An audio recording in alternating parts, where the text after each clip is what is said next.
1689 9권 시작하겠습니다. 아주는 자신을 위해 100대 1의 전투를 벌인 교봉과 이렇게 생리별을 할 수밖에 없었습니다. 하물며 아주의 부상 상태는 위태로운 지경이었으니 지붕 위에서 채찍으로 교봉을 구해준 이는 바로 이 흑이 사내였습니다. 그대로 교봉을 한 손으로 들고는 무서운 속도로 내달리기 시작했고요. 교봉이라는 거한을 들고 쉬지 않고 무려 50리나 달려가는 흑이사내. 이때 교봉은 이 귀인의 무공이 자신과 대등하다고 생각했습니다. 이윽고 한 동굴 안에 교봉을 내려놓았습니다. 교봉은 은혜에 감사함을 전했고요.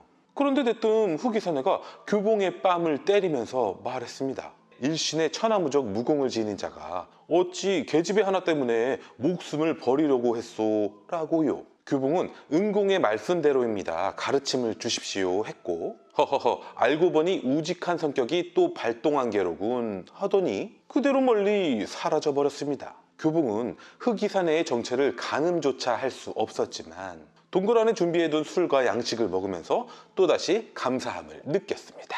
20일이 지나자 교봉의 부상은 모두 회복되었고 이제 교봉의 목표는 한 가지 뿐이었습니다. 자신이 정녕 거란족인지 직접 확인해야만 했죠. 하여 안문관에 갔더니 바위에 새겨진 글씨를 누군가 이미 다 지운 상태였고 이에 다시 억누르지 못하는 분노가 솟아올라 그대로 바위를 맨손으로 후려쳐대니 바위 덩어리가 우수수 부서지고 있었습니다. 그때 한 여인의 소리가 들려왔죠. 교오라버니 더 때리게 되면 산이 무너질 거예요 라고요. 그 여인은 바로 아주였습니다. 아주는 너무 반가운 나머지 교봉에게 달려가 끌어안기까지 했습니다. 교봉이 아주의 진맥을 짚어보니 부상에서 완쾌된 상태였죠. 하여 절로 설신이의 실력에 다시 한번 감탄을 했습니다. 아주가 취현장에서 있던 일을 간략하게 설명하자면 흑이사내에게 교봉이 구출된 후부터 군웅들은 아주에게 교봉이 어디로 숨었는지를 대라고 했고 그러려면 아주를 부상에서 살려내야 했습니다. 치유가 완료되자 아주는 변장수를 써서 취현장에서 빠져나온 것이었습니다. 그리고 교봉이 언젠가는 안문관에 올 거라고 생각했기에 아주는 이곳에서 닷새 동안 교봉을 기다리고 있었던 것이었죠. 그때 한 무리의 송나라 간병들이 거란족 포로를 약탈해 돌아왔습니다. 하여 숨어서 지켜보고 있었는데 이 간병들의 흉악성은 가히 듣도 보도 못한 지경이었습니다. 울고 있는 갓난아기를 땅바닥에 내동댕이 쳐서는 말을 달려 아기를 밟아 죽이고 있지 뭡니까? 이를 본 거란족 포로가 대들자 그대로 칼로 난도질까지 했습니다. 더는 참을 수가 없었던 교봉은 나는 듯 달려나가 관병들 모두를 죽여버렸습니다. 그리고 나서 포로들을 바라보니 포로들 가슴팍에 이리머리 모양의 문신이 있었습니다. 교봉은 그 문신을 보고는 크게 충격을 받고 말았습니다. 교봉 역시 이리머리 문신이 있었기 때문이었죠. 이젠 확실히 알게 되었습니다. 교봉은 거란족이 분명했던 것이었죠. 충격을 받은 교봉은 다가오는 아주에게 말했습니다. 일시적인 의협심으로 널 구해준 것 뿐이었으니 이젠 가보라고 말이죠. 아주는 저를 버리고 가신다면 산골짜기 아래로 뛰어내리겠다고 했고요. 그러면서 당신은 거란족의 대영웅이에요. 저를 대영웅의 포로라고 생각해 주세요. 또 거란족 중에도 송나라 사람보다 좋은 사람은 있어요. 저 간병들을 보셨잖아요. 라고 했습니다. 이에 교봉은 맞았소. 난 이제 내가 거란족인 것이 더는 수치스럽다고 생각하지 않겠소. 그리고 나의 친부모님은 송나라 사람에게 살해되셨소. 그 원수를 갚지 않을 수가 없구려. 이 피 맺힌 원한을 어찌 잊겠소 하며 결의를 다졌습니다. 하여 교봉과 아주는 30년 전 안문관에서 벌어진 참극에 주동자 행방을 찾아 동행하게 되었습니다. 첫 번째로는 개방의 서장로였습니다. 그런데 서장로가 갑자기 사망해버렸고 또다시 범인으로 교봉이 지목되고 말았습니다. 억울했지만 교봉은 다음 사람을 찾아가야 했습니다. 그들은 단파라는 노부인과 조존손이라는 노인이었습니다. 이때 교봉은 이목을 끌지 않도록 아주가 변장을 해준 상태였고 이들을 찾아가 혈도를 짚어 제압하고는 잠시 자리를 비웠는데 돌아보니 이미 죽어있지 뭡니까? 이는 누군가가 교봉이 30년 전 사건의 내막을 알지 못하게 함이었죠. 이제 방해하는 그 누군가보다 더 빨라야만 다음 사람을 만나 진실을 알아낼 수 있었습니다. 하여 쉬지 않고 말을 달렸고 다행히 다음 대상인 지광대사를 만날 수가 있었습니다. 지광대사는 교봉이 찾아오자 30년 전 바위에서 탁본을 뜬 문서를 주며 말했습니다. 교봉의 진짜 성씨는 소가라고요. 하여 이제부터는 교봉은 소봉이라는 이름을 사용하게 되었습니다.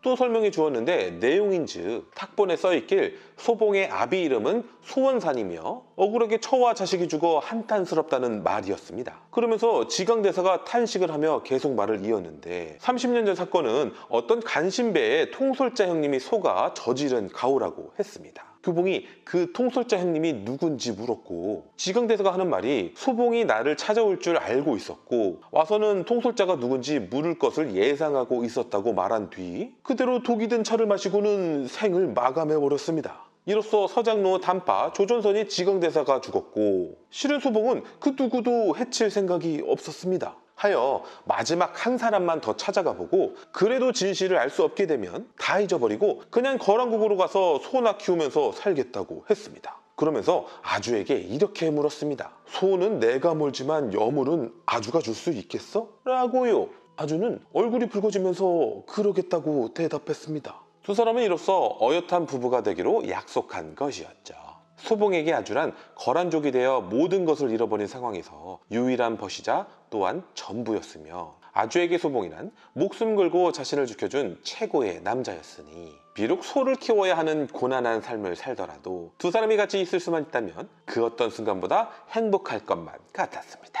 하여 마지막 사람을 찾아갔습니다. 그 사람은 바로 마부인이었습니다. 마부인은 소봉을 극도로 증오하고 있었기에 아주가 개방장로 백세경으로 변장하여 만나보기로 했습니다. 변장한 아주가 통솔자 형님이 누구인지 묻자 마부인은 생뚱맞게 하늘의 둥근 달 어쩌고 하면서 이상한 말들을 했습니다. 다행히 아주가 재치 있어 잘 넘어갔고요. 그러더니 마부인이 시원하게 통솔자 형님이 누구인지 말해주었습니다. 바로 태리국직남왕 탄종순이라고 말이죠. 소봉은 이번에도 실패하면 복수를 포기하려 했었는데 정말 큰 월척을 낚은 셈이었습니다. 그나저나 단종순은 대리국 초고수 중 한 명이었고 단해가 사용한 육맥신검을 생각해보니 자칫 소봉 자신이 죽을지도 모른다는 생각이 들었습니다. 이 당시 소봉은 단종순이 단해의 아버지인 줄 몰랐습니다. 소봉이 걱정하는 모습을 본 아주가 선물 하나를 품속에서 꺼내주었습니다. 바로 역근경이라는 서책이었는데 이는 소림사 최고의 무공비법서였습니다. 실은 아주가 도둑스님으로 변장해서 훔친 것이 바로 이 역근경이었습니다. 원래 모형복을 주려고 훔친 것이었는데 이제는 당연히 소봉에게 주는 게 맞다고 생각했죠. 하여 들뜬 마음으로 역근경을 펼쳐보았는데 젠장 구불구불한 글씨체인 법문으로만 쓰여있지 뭡니까. 당체 알아볼 수가 없어서 일단 소봉이 품속에 넣어두고는 대리국을 향해 발을 떼기 시작했습니다. 그런데 이번에는 전혀 서둘지 않았습니다. 산천을 구경하며 아주와의 데이트를 최대한 만끽하며 나아갔죠. 그러나 끝내 목적지에 도착하게 된 소봉과 아주였습니다. 여기서 우연히 15세쯤 보이는 한 소녀를 만나게 되었습니다. 이 소녀의 외모는 너무 이뻤지만 장난기가 과하다 싶었습니다. 아니 장난기를 넘어 표독스러웠고 손씀씀이가 매우 잔인했습니다. 하여 한 어부와 싸움까지 났는데 어부의 무공이 매우 곡강했음에도 불구하고 어부를 특이한 그물로 제압해버리고 말았습니다. 어부와 소녀의 무공 차이가 2배 이상 차이 났음에도 말이죠. 이에 어부를 구하고자 한 중년 남자가 빠르게 다가왔는데 딱 봐도 남자는 초고수 실력자였고 외모 또한 매우 중후해 보였습니다. 네, 바로 이 남자가 소봉의 최종 목표인 단정순이었습니다. 물론 아직까지 소봉은 이 남자가 단정순인지 모르고 있었고요. 단정순은 표독스러운 소녀를 제압하려 했고 소녀는 그런 단정순에게 급작스럽게 독침을 발사했습니다. 다행히 단정순의 무공이 지극히 높아 간신히 막을 수는 있었지만 이 소녀의 행동은 볼수록 독살스럽기 그지 없었습니다. 단정순이 혼내줄 작정으로 이 소녀를 물에 빠뜨렸고 이 소녀는 물속에 가라앉고는 계속해서 물 밖으로 나오지 않는 거였습니다. 이에 단정순은 안절부절 못하고 있었고 그때 나타난 단정순의 또 다른 애인 원성죽이 무슨 일이냐며 가까이 왔습니다. 지금까지 단정순의 여인은 본처 도백봉, 애인 진홍면, 간보보, 원성죽입니다. 단정순이 원성죽에게 물에 빠진 소녀를 좀 구해달라 부탁했고 원성죽은 멋지게 다이빙해서는 소녀를 물속에서 꺼내왔습니다. 그런데 물 밖으로 꺼내보니 소녀는 그 사이에 벌써 죽어버린 게 아닌가요? 그때 원성죽이 그 소녀의 목걸이를 보게 됐는데 글쎄 이 소녀도 모간청과 종령처럼 단정순의 사생아이지 뭡니까? 어미는 원성죽이었고요. 이를 어찌하며 발만 동동 구르고 있는 단정순과 원성죽 뒤로 지켜만 보던 아주는 심장이 멎는 듯한 기분이 들었습니다. 한편 소봉은 이 소녀가 죽은 채를 하고 있는 것을 간파하고는 다가가 이 소녀의 혈도를 눌렀고 그제야 까르르 웃으면서 깨어났습니다. 그런데 이 소녀의 입에서는 소봉에게 감사해요 라고 짓거리면서 손으로는 소봉에게 독침을 발사하고 있지 뭡니까? 소봉은 즉시 저지하고는 그대로 소녀의 뺨싸다구를 올려쳐 버렸습니다. 그제야 좀 소녀답다고 할까요? 아프다며 울고불고 소리쳤으니까요. 어찌됐든 단정순과 원성죽은 소봉에게 감사하다며 인사를 했습니다. 소봉은 소녀에게 또 이렇게 말했죠. 너희 서부는 성숙록의 정충추로구나 라고요. 정충추는 강호의 악명을 떨치는 극악한 자였습니다. 하여 단정순에게 왜 정춘추의 제자가 된 거냐며 혼나긴 했지만 피는 물보다 진했으니 15년 만에 감동스러운 부녀상봉, 모녀상봉의 순간이었습니다. 그런데 왜 자꾸 아주는 울고만 있을까요? 그때 대리국 4대 호위무사 어초경독이 나타났고 단중순에게 주공 4대 악인이 나타났으니 대리국으로 피신하십시오 라고 했습니다. 말이 끝나기 무섭게 정말 4대 악인이 나타났습니다. 하여 즉시 전투가 벌어지고 말았으니 400인력 단정순과 500인력 단연경, 200인력씩의 어초경독과 섭이랑 남해학신 운중하게 싸움이 시작되었습니다. 그 순간 어초경독이 단정순을 주공이라고 부르는 모습을 보고는 소봉은 알게 되었습니다. 바로 이자가 자신의 최종 목표인 단정순이라는 것을요. 싸움은 얼마 가지 않아 판가름이 나고 있었습니다. 어초경독들은 이미 부상을 당한 터라 4대 악인들에게 밀리고 있었고 단정순 역시 단연경에게는 상대가 안 되었습니다.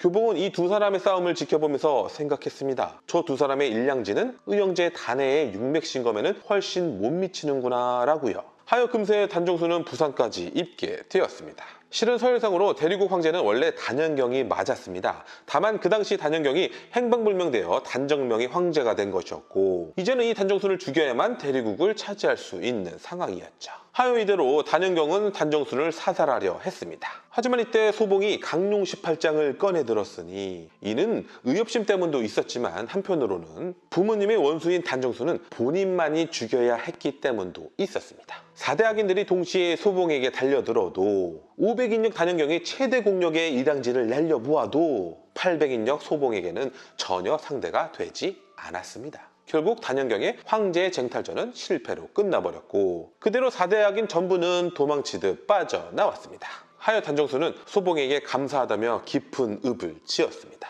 그러나 소봉은 단정순에게 단도직입적으로 질문을 시작했습니다. 당신은 과거에 양심의 가책을 느낄 커다란 잘못을 저질렀소? 단정순이 생각하길 난 사생아들을 부모가 누군지도 모르게 자라도록 했었지 하여 이렇게 말했습니다. 맞소이다. 이 단가는 잘못된 일을 분명 저질렀소 라고요. 또 소봉이 질문을 했습니다. 그럼에도 왜 계속해서 악행을 저지르는 것이오? 이는 소봉의 양부모와 형고대사 그 밖의 서장로들을 죽인 자가 단정순이라 생각했기에 물은 것이었습니다. 단정순이 생각하길 악행? 그래 난 애인들과 뒤로 몰래 계속 만나온 악행들을 저질렀지 하여 이렇게 대답했습니다. 이 단모가 잘못을 많이 저질러 생각만 해도 부끄럽기 짝이 없소 라고요. 이번 건 소봉이 잘못한 게 맞습니다. 그냥 30년 전 안문관에서 사람을 죽인 적이 있냐고 물어봤으면 될 거 아닙니까? 어찌됐든 모든 죄를 시인한 단정순에게 다시 말했습니다. 오늘 밤 총속교에서 단둘이 얘기 좀 하자고 말이죠. 그러고는 소봉과 아주는 여관으로 돌아와 밤이 올 때까지 기다리기로 했습니다. 그런데 아까서부터 아주의 상태가 매우 불안해 보였고 아주가 교봉에게 애초롭게 말을 꺼냈습니다. 오라버니, 우리 지금 당장 안문관 밖으로 나가서 소나 양을 치면서 살다가 몇 년 뒤에 와서 단정순에게 복수하는 게 어떻겠어요? 라고요. 소봉은 아주에게 안심을 주고 싶었습니다. 걱정 마시오. 오늘 보니 단정순은 나보다 무공이 많이 떨어지오. 오늘 밤 단정순을 죽이고 평생 그대와 소나 양을 치면서 살겠소. 그 말에 아주는 몸을 부르르 떨기만 할 뿐이었습니다.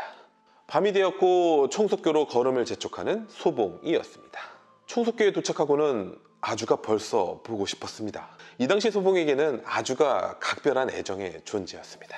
시간이 되자 단정순이 정말 나타났습니다. 교봉은 이제야 단정순에게 꼭 집어묻기 시작했습니다. 왜 나의 양 부모님과 현고대사를 해치웠소? 라고요. 단정순은 가오를 숨기고 싶어서 어쩔 수 없었소 라고 답을 했습니다. 소봉은 시원하게 인정하니 네 이렇게 하리다. 나의 친부모 2분, 나의 양부모 2분, 그리고 사부님까지 총 5분이시니 5번의 공격을 펼치겠소. 당신이 죽든 살든 이후로는 원한은 없는 것으로 하겠소. 라고 했습니다. 하여 일가라며 단정순에게 달려들었고, 그렇게 소봉의 무시무시한 첫 번째 장력이 단정순의 가슴팍에 퍽 하고 적중된 순간이었습니다. 단정순은 그대로 훨훨 날아가 청석교 다리에 처박히고 말았으니 이렇게 천연팔부 9권이 끝났습니다.